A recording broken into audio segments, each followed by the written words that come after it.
بسم اللہ الرحمن الرحیم۔ اعوذ باللہ من الشیطان الرجیم، بسم اللہ الرحمن الرحیم۔ عزیز طلباء کرام، السلام علیکم ورحمۃ اللہ وبرکاتہ۔ امید ہے آپ سب خیر و عافیت سے ہوں گے۔ جواہر البلاغہ حصہ اول سبق نمبر 17۔ پچھلے درس میں علم معانی سے متعلق تعارفی گفتگو ہو چکی ہے۔ مقدمے میں تقریباً وہی چیزیں ہیں جو ہم پچھلے درس میں پڑھ چکے تھے، لیکن پچھلے درس میں ہمیں موقع نہیں ملا تھا کہ ہم وہ عبارت بھی پڑھ سکیں، لہٰذا آج کوئی نیا مطلب نہیں ہے، بلکہ پچھلے درس میں جو کچھ بیان کیا گیا تھا تقریباً وہی باتیں مقدمے میں بعینی موجود ہیں۔ مقدمے میں سب سے پہلے ہم علم معانی کی تعریف سے متعلق پڑھیں گے، اس کے بعد علم معانی کا موضوع کیا ہے، اسی طرح علم معانی کا واضع کون ہے، اس علم کی سیکھنے کے فائدے کیا ہیں ہمارے لیے، ساتھ یہ کہ اس علم کی جو اصول و قواعد ہیں، جو قوانین ہیں، وہ کہاں سے اخذ کیے گئے ہیں، ان کے مصادر کیا ہیں۔ اس کے علاوہ بھی مسند اور مسند الیہ کے مقامات سے متعلق بھی ہم مقدمے میں پڑھیں گے۔ بعد کی دروس میں انہیں بھی صاحب کتاب مقدمے میں ہی لے کر آئے ہیں، کیونکہ مسند اور مسند الیہ سے متعلق جو بحث ہے بیسیکلی یہ علم النحو کا بحث ہے کہ مسند کے مقامات کتنے ہیں اور مسند الیہ کے مقامات کتنے ہیں، لیکن یہاں پر صاحب کتاب ابتدائی طور پر ہمارے سمجھانے کے لیے لے کر آئے ہیں تاکہ بعد میں ہمارے لیے کوئی مشکل نہ ہو۔ علم معانی کی تعریف۔ علم معانی یعنی وہ اصول و قواعد کہ جن کے ذریعے سے ہم کلام عربی کی احوال یعنی حالت و کیفیت کو سمجھ سکیں تاکہ ہمارا کلام مقتضی حال کے مطابق ہو۔ کلام عربی کی احوال، کبھی جملہ مثلا جملہ خبریہ ہوتا ہے، کبھی جملہ انشائیہ ہوتا ہے، کبھی جملہ فعلیہ ہوتا ہے، کبھی جملہ اسمیہ ہوتا ہے۔ تو اس طرح جو مختلف قسم کے جملات ہیں، جو کلام ہیں عربی کا، اب اس کی جو حالت و کیفیت ہے اس کا سمجھنا ہمارے لیے ضروری ہے تاکہ ہم مقتضی حال کے مطابق کلام کر سکیں، تاکہ ہم مقتضی حال کے مطابق ان جملات کو لا سکیں۔ اس کا موضوع ہے عربی الفاظ کی کیفیت کا جاننا۔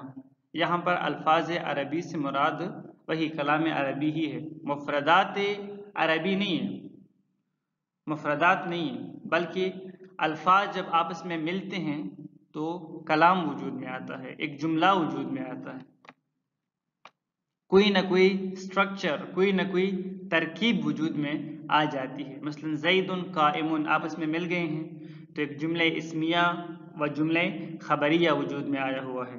اسی طرح مثلا ضربا زید، ضربا اور زید آپس میں مل گئے ہیں، ایک جملہ فعلیہ وجود میں آیا ہے۔ تو یہاں پر عربی الفاظ کی کیفیت کا جاننا یعنی کلام عربی کی کیفیت کا جاننا، تاکہ متکلم اپنی ما فی ضمیر کو ان الفاظ کے ذریعے سے مقتضی حال کے مطابق پہنچائے۔ بات وہی ہے، یعنی اس کلام کے ذریعے سے مقتضی حال کے مطابق پہنچائے، کیونکہ مفردات کے ذریعے سے تو انسان ما فی ضمیر نہیں پہنچا سکتا نا، مفردات سے کلام بنے گا، پھر کلام کے ذریعے سے ہم کوئی مطلب اپنا ما فی ضمیر پہنچائیں گے۔ یہاں پر ایک اور بات ہوگی معنی اولی اور معنی ثانوی سے متعلق، وہ عبارت میں حل کرتا ہوں۔ واضح اس کا کون ہے؟ تو واضح اس کا ہے عبدالقاہر جرجانی۔ علم معانی سیکھنے کے فائدے کیا ہیں، ہم کیوں اس علم کو پڑھ رہے ہیں؟ تو واضح سی بات ہے، اعجاز القرآن کی معرفت حاصل کرنا۔ اعجاز، اب قرآن کئی لحاظ سے اعجاز رکھتا ہے۔ اعجاز یعنی یہ وہ کلام ہے کہ جس نے دوسروں کو عاجز کیا ہوا ہے، دوسرے تمام کے تمام لوگ یعنی قرآن مجید کے سامنے بنی نوع انسان، جن و انس عاجز ہیں۔ کن کن لحاظوں سے مثلا عاجز ہیں؟ علم کے لحاظ سے عاجز ہیں کہ قرآن میں جو علم ہے، جو مطالب قرآن نے بیان کیے ہیں، انسان اس طرح کے مطالب بیان نہیں کر سکتا۔ اور جو دوسرا اعجاز ہے قرآن کا، وہ ہے اعجاز بیانی، بیان کے لحاظ سے مطالب پہنچانے کا جو قرآن کا انداز ہے، اس لحاظ سے بھی باقی لوگ عاجز ہیں. جس انداز سے مطالب قرآن نے پہنچائے ہیں کوئی اور نہیں پہنچا سکتا، بلکہ جن انس بھی اگر مل جائے تو قرآن کی سورے کی طرح ایک سورہ بھی لے کر نہیں آ سکتا، نہیں لا سکتے. قرآن مجید کی دقیق و لطیف معانی و مفاہیم کا سمجھنا. اب قرآن مجید کے اندر یعنی قرآن مجید کے ایک ایک آیت کے اندر اگر ہم غور کریں تو بہت سارے لطیف و دقیق معانی ہیں کہ جن کا سمجھنا ہمارے لیے ضروری ہے. اب علم معانی کے بغیر ہم وہ نہیں سمجھ سکتے. رسول اللہ صلی اللہ علیہ وآلہ اور ائمہ اہل البیت علیہ السلام سے مروی روایات میں موجود دقیق و لطیف مطالب و مفاہیم کا سمجھنا آسان ہے، اس میں کوئی مشکل نہیں ہے. جس طرح قرآن میں لطیف و دقیق مطالب و مفاہیم ہیں جو علم معنی کے بغیر ہم نہیں سمجھ سکتے، اسی طرح روایات و احادیث میں بھی مطالب و مفاہیم ہیں دقیق و لطیف کے جو ہم علم معنی کے بغیر نہیں سیکھ سکتے. کلام عرب میں فصاحت و بلاغت کے اسرار و رموز کا سمجھنا، یعنی جو عربی ادباء کا جو کلام ہے اس میں موجود جو لطیف و دقیق معانی ہیں، جو نکات ہیں، بلاغت کے جو اسرار ہیں، وہ بھی ہم علم معانی کے بغیر نہیں سیکھ سکتے. کلام جدید اور ردی میں فرق کرنا، یعنی وہ کلام کی جو فصیح و بلیغ ہے اور وہ کلام کی جو غیر فصیح و بلیغ ہے، جو ردی ہے، اس میں فرق بھی ہم علم معانی ہی کے ذریعے سے کر سکتے ہیں. اب اس علم کے جو اصول و قواعد ہیں انہیں کہاں سے اخذ کیا گیا ہے؟ تو صاحب کتاب فرماتے ہیں کہ اس علم کو قرآن، روایات اور عربی کلام سے اخذ کیا گیا ہے. قرآن میں، روایات میں اور عربی کلام میں غور و فکر کیا گیا ہے، غور و خوض کی گئی ہے، اور پھر وہاں سے اس علم کے جو اصول و قواعد ہیں ان کو اخذ کیا گیا ہے.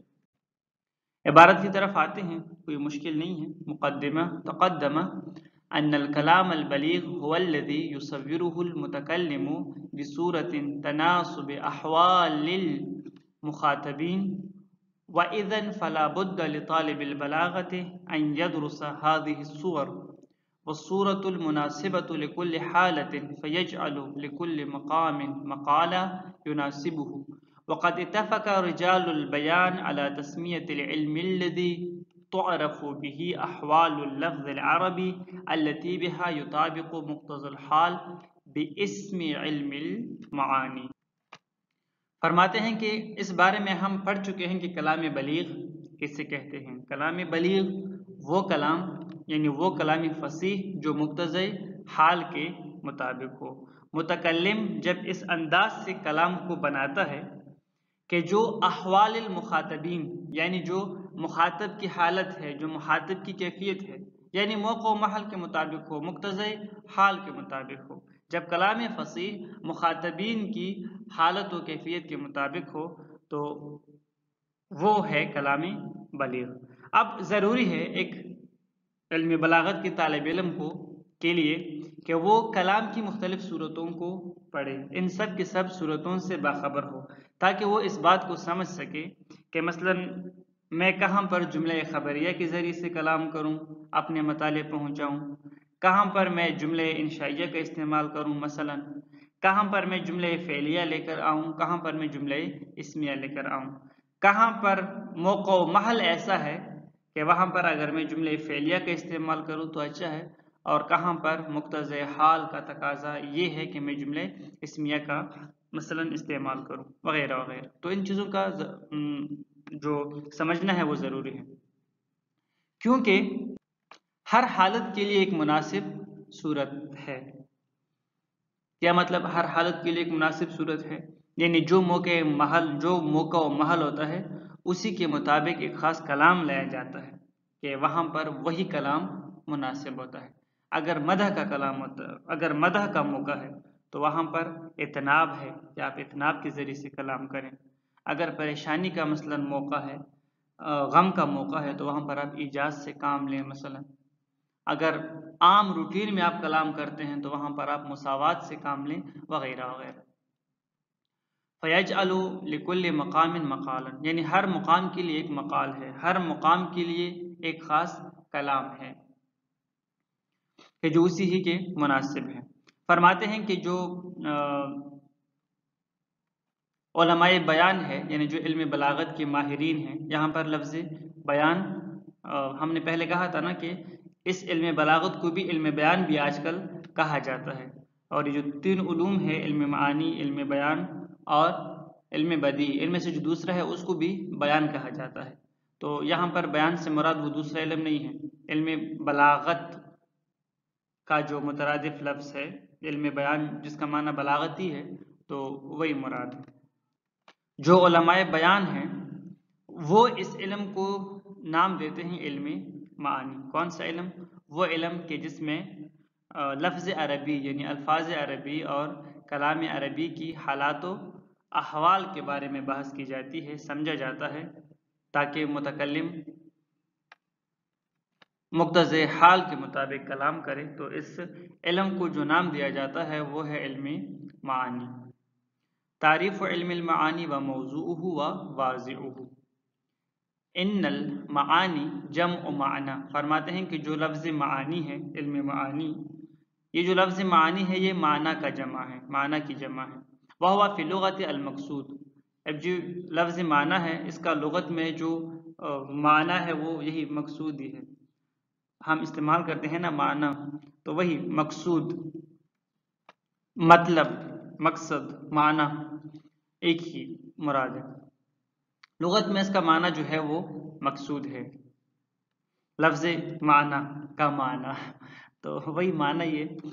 وفی الاصطلاح البیانین اصول وقواعد یعرف بها احوال الکلام العربی التي يكون بها مطابقا لمقتضى الحال بحيث يكون وفق الغرض الذي سيق له۔ اصطلاح میں علم معانی سے مراد وہ اصول و قواعد ہیں کہ جن کے ذریعے سے ہم کلام عربی یا الفاظ عربی کی حالت و کیفیت کو جانتے ہیں۔ احوال عربی سے متعلق ہم جن اصول و قواعد کے ذریعے سے علم حاصل کرتے ہیں ان کو علم معانی کہا جاتا ہے۔ اب ہم الفاظ عربی سے بحث کیوں کرتے ہیں، ان کی حالت و کیفیت کو ہم کیوں جاننا چاہتے ہیں؟ اس لیے تاکہ جو ہمارا کلام ہو وہ مقتضی حال کے مطابق ہو، جو غرض و مطلب ہم مخاطب تک پہنچانا چاہتے ہیں وہ ہم بہترین انداز سے پہنچائیں۔ جو غرض و مقصد ہم مخاطب تک پہنچانا چاہتے ہیں، اب جو ہمارا کلام ہے وہ اسی کے مطابق ہو، وہ اسی کے موافق ہو۔ وموضوعہ اللفظ العربی من حیث افادتہ المعانی الثمانی التي الاغراض المقصودۃ للمتکلم۔ فرماتے ہیں کہ جو علم معانی کا موضوع ہے وہ لفظ عربی ہے، الفاظ عربی کی حالت و کیفیت کا جاننا، تاکہ ان الفاظ سے یعنی اس کلام عربی سے معانی ثانوی متکلم حاصل کرے۔ معنی ثانوی کیا ہے؟ معنی ثانوی وہ اغراض ہیں، یعنی وہ غرض و مقصد ہے کہ جو متکلم کسی کلام سے لے رہا ہوتا ہے۔ کیا مطلب؟ یہ پیراگراف ہے، اس کا مطلب کیا ہے اس جملے کا؟ اس کا مطلب یہ ہے کہ عربوں نے، اہل لغت نے جس بھی کلام کی، یعنی اہل لغت نے کلام کی جو بھی حالت و کیفیت وضع کی ہے اس کا ایک ہے معنی اولی اور اس کا ایک ہے یا کئی سارے ہیں معنی ثانوی۔ مثلا مثال دیتے ہیں، عربوں کے ہاں ایک جملہ خبریہ ہے، تو جملہ خبریہ کو، اس کیفیت کو، اس حالت کو، کلام کی صورت کو عربوں نے کیوں وضع کیا ہے؟ ایک خاص غرض و مقصد کے تحت، جس کو آپ غرض اولی کہیں یا جس کو آپ معنی اولی کہیں، کہ جس کی بنا پر اس سٹرکچر کو وضع کیا گیا ہے۔ اب جملہ خبریہ کو کیوں وضع کیا گیا ہے؟ اس لیے وضع کیا گیا ہے تاکہ اس جملے کے ذریعے سے، اس سٹرکچر کے ذریعے سے متکلم مخاطب کو کوئی بات پہنچائے، کوئی فائدہ دے۔ لیکن ہم اس وجہ سے علم معنی کو نہیں پڑھ رہے، کیونکہ وہ تو ویسے بھی پہلے سے علم نحو میں وضع کیا گیا ہے اس چیز کے لیے۔ ہاں، ہم اس لیے پڑھ رہے ہیں تاکہ ہم اس سٹرکچر کو سمجھ سکیں اور اس کے بعد پھر ہم اس سے اور معانی نکال سکیں اور بھی مختلف مقامات پر ہم انہیں استعمال کر سکیں. معانی ثانوی کہ جن کے لیے بیسیکلی بنیادی طور پر اس سٹرکچر کو وضع نہیں کیا گیا تھا لیکن بعد میں ان معانی کے لیے بھی اس سٹرکچر کو استعمال کیا گیا. یعنی بعد میں متکلم نے مخاطبین کو اور بھی معانی سمجھانے کے لیے اس سٹرکچر کو استعمال کیا جبکہ وہ سٹرکچر ان معانی کے لیے وضع نہیں کیا گیا تھا. مثال دیتا ہوں, اسی جملہ خبریہ کو لے لیں. جملہ خبریہ کو اس لیے وضع کیا گیا ہے تاکہ جملہ خبریہ کے ذریعے سے متکلم مخاطب تک کوئی خبر پہنچائے, کوئی فائدہ دے, اس کو کوئی بات بتائے. ٹھیک ہے, زید قائم, مخاطب کو پتہ چلا بھئی زید کھڑا ہے, ایک مطلب تھی کہ جو متکلم نے مخاطب کو دی. اب بیسیکلی تو جملہ خبریہ کو اس لیے وضع کیا گیا تھا لیکن ہمارا کام کیا ہے, ہمارا کام یہ ہے کہ ہم کلام میں سے لطیف و دقیق نکات ڈھونڈنا چاہتے ہیں, نکالنا چاہتے ہیں, کلام کے اندر فصاحت و بلاغت لانا چاہتے ہیں. اگر ہم اسی جملہ خبریہ کو اس کے علاوہ کسی اور معنی و مطلب کے لیے استعمال کرتے ہیں کہ جس کے لیے عربوں نے بعد میں استعمال کیا تو اس سے کلام اور فصیح و بلیغ بنے گا اور وہ معانی ثانویہ کہلائیں گے جن کے لیے بیسیکلی طور پر اس کو وضع نہیں کیا گیا تھا, بعد میں عربوں نے استعمال کیا. مثلا مثال دیتا ہوں, کبھی کبھار آپ کسی سے سوال کرتے ہیں, کبھی کبھار تو آپ خبر دیتے ہیں نا کسی کو زید کھڑا ہے, لیکن کبھی کبھار آپ کسی سے سوال کرتے ہیں زید کھڑا ہے. یہ جو زید کھڑا ہے کا سٹرکچر ہے یہ تو جملہ خبریہ کے لیے استعمال وضع کیا گیا تھا لیکن یہاں پر آپ نے اس کو جملہ استفہامیہ کے طور پر استعمال کیا. آپ نے جملہ خبریہ سے قصد کیا جملہ استفہامیہ کو کیا, ایک استفہام کو آپ نے قصد کیا. زید کھڑا ہے, کیا مطلب زید کھڑا ہے, یعنی کیا زید کھڑا ہے کہ نہیں. اسی طرح آپ اسی جملہ خبریہ کو تعجب کے طور پر بھی استعمال کر سکتے ہیں. مثلا زید بیمار ہے, وہ اٹھ ہی نہیں سکتا. آپ کو کسی نے کہا کہ زید کھڑا ہے, صحیح ہے, آپ تعجب کرتے ہیں زید کھڑا ہے, کیا مطلب, یعنی کیا زید کھڑا ہو گیا ہے, وہ ٹھیک ہو گیا ہے. آپ تعجب کرتے ہیں کہ اتنی جلدی وہ کیسے ٹھیک ہو گیا. اب اسی جملہ خبریہ کو ایسے مطالب کے لیے ہم نے استعمال کیا, حالانکہ وہی سٹرکچر ہے, وہی جملہ خبریہ والا سٹرکچر ہے, لیکن ہم نے انداز چینج کیا تو ہم نے دوسرے معانی بھی اس جملے سے لے لی. تو اس طرح کبھی کبھار انداز کو چینج کیا جاتا ہے, کبھی کبھار مثلا خود جو مختلف الفاظ ہیں اس جملے کے اندر ان کو آگے پیچھے کر کے مختلف ایسے مقاصد اور مطالب لیے جاتے ہیں کہ جن کے لیے وہ کلام وضع نہیں کیا گیا ہوتا. اس بارے میں بعد میں تفصیل سے گفتگو آئے گی. وفوائدہ, اب اس کے فائدے کیا ہیں. معرفت و اعجاز القرآن الکریم, قرآن مجید کے جو اعجاز ہے اس کی معرفت حاصل کرنا. فإن من وجوہ اعجاز القرآن اعجازہ البیانی من حیث البلاغہ, کیونکہ قرآن مجید نے کئی سارے لحاظ سے لوگوں کو عاجز بنا دیا ہے.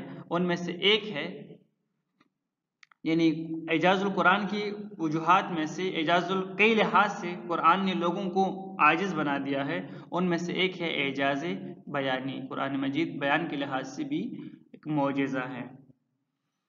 فهم دقائق معانی القرآن الکریم فإن من معانیہ اللطیفہ والدقیقہ ما لا يعرف الا بمعرفت هذا العلم. قرآن مجید میں جو دقیق لطیف معانی ہیں ان کا سمجھنا بھی علم معنی کے علاوہ ممکن نہیں ہے. لہٰذا ایک فائدہ اس کا یہ بھی ہے اس علم کا, فہم و دقائق معانی الروایات المرویۃ عن النبی والائمۃ الاطہار صلوات اللہ علیہم اجمعین. ایک اور چیز کہ جو فائدہ ہے ہمارے لیے, یعنی ایک اور فائدہ جو ہم اس علم سے لے سکتے ہیں وہ یہ ہے کہ اگر ہم یہ علم سیکھیں تو روایات میں, احادیث میں جو دقیق معنی ہیں, جو لطیف معنی ہیں, ان کو ہم سمجھ پائیں گے. الوقوف على اسرار البلاغة والفصاحة في منثور الكلام العرب ومنظومه كي تتمكن من التعبير عن المقصود بكلام بليغ والاحتذاء حسب كلام البلغاء والنسج على منواله على حسب الامكان. ایک اور بات یہ ہے کہ کلام عرب میں جو فصاحت و بلاغت موجود ہے, کلام عرب میں جو لطیف اور دقیق معانی اور مطالب موجود ہیں, وہ بھی ممکن نہیں ہے ہمارے لیے کہ ہم اس علم کے بغیر ان کو, اور اگر چاہتے ہیں کہ عرب کے جو ادبا ہیں، مثلا جو فصحاء و فصیح و بلیغ لوگ ہیں، اگر ہم چاہتے ہیں کہ ان کے ساتھ قدم بقدم چلیں، احتذاء حظو الکلام البلغاء، یعنی اگر ہم چاہتے ہیں کہ ان کے ساتھ اس وادی میں، اس میدان میں قدم بقدم چلیں، انہی کی طرح فصیح و بلیغ کلام کریں، تو پھر بھی ہمارے لیے ضروری ہے کہ ہم اس علم کو سیکھیں تاکہ ہم انہی کی طرح فصیح و بلیغ کلام بنا سکیں۔ التفریقۃ بین جید الکلام و ردیئہ، اب اگر ہم کیسے سمجھیں گے کہ کون سا کلام جو ہے فصیح و بلیغ ہے اور کون سا کلام غیر فصیح و بلیغ ہے، تو وہ بھی ہم اسی علم کے ذریعے سے کر سکتے ہیں، اور اس کا جو واضح ہے واضح وہ ہے الشیخ عبد القاہر جرجانی۔ اس کا جو واضح ہے وہ شیخ عبد القاہر جرجانی ہیں کہ جو 471 ہجری کا متوفی۔ البتہ میں نے تفصیل سے بتا دیا کہ بیسیکلی علوم عربیہ کا جو موجد ہے وہ مولا علی علیہ السلام ہے۔ استمداد ہو، اب اس علم کی جو اصول ہیں، جو قواعد ہیں، جو قوانین ہیں، ان کو کہاں سے اخذ کیا گیا ہے؟